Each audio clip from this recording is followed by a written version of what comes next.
Et je donne à présent la parole au représentant permanent de l'Algérie. Excellence, vous avez la parole.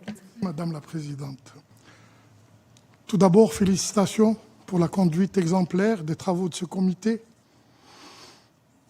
et la question du Sahara occidental, qui est la dernière colonie en Afrique, est inscrite à l'ordre du jour de ce comité depuis 1963.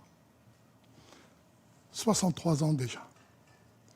Elle y demeure inscrite parce qu'on n'a pas encore permis au peuple du Sahara occidental d'exercer son droit, un droit inaliénable à l'autodétermination.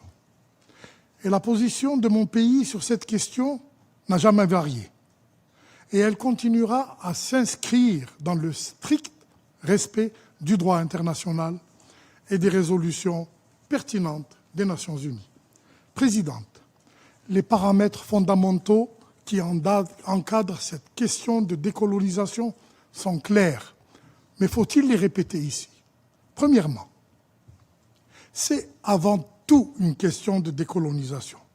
Et les références juridiques, et je dirais judiciaires, internationales, confirment le statut du Sahara occidental en tant que territoire non autonome.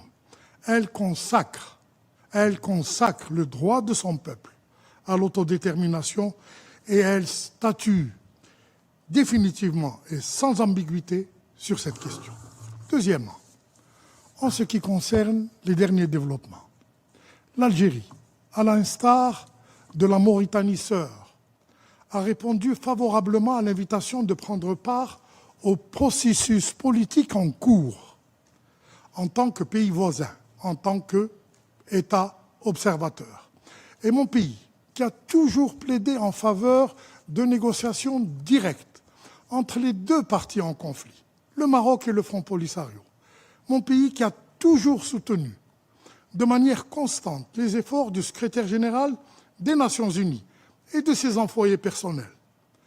Et l'Algérie a naturellement salué la tenue de ces négociations directes entre le Maroc et le Front Polisario, sous les auspices conjoints des Nations Unies et des États-Unis d'Amérique. L'Algérie demeurera résolument engagée à soutenir tous les efforts sincères visant à parvenir à une solution juste, durable et définitive de la question du Sahara occidental.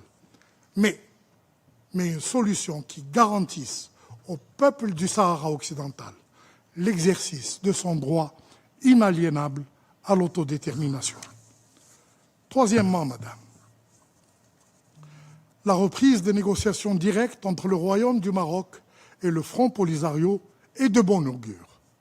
Mais elle ne peut pas être une fin en soi, car ces deux parties en conflit se sont déjà retrouvées par le passé autour de la table de négociation, mais sans parvenir à un règlement définitif du conflit. L'objectif, cette fois-ci, sera d'inscrire le processus politique en cours dans une dynamique de confiance, de bonne foi et d'engagement sincère, une dynamique fondée sur le respect du droit international, de la démocratie et des résolutions pertinentes des Nations Unies.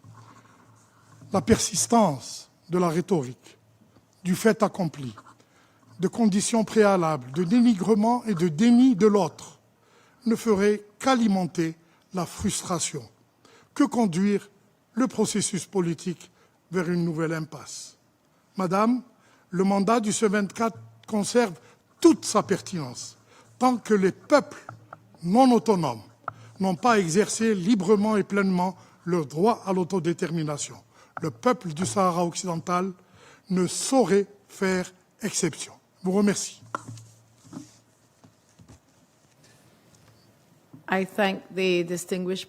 Je remercie le représentant permanent de l'Algérie.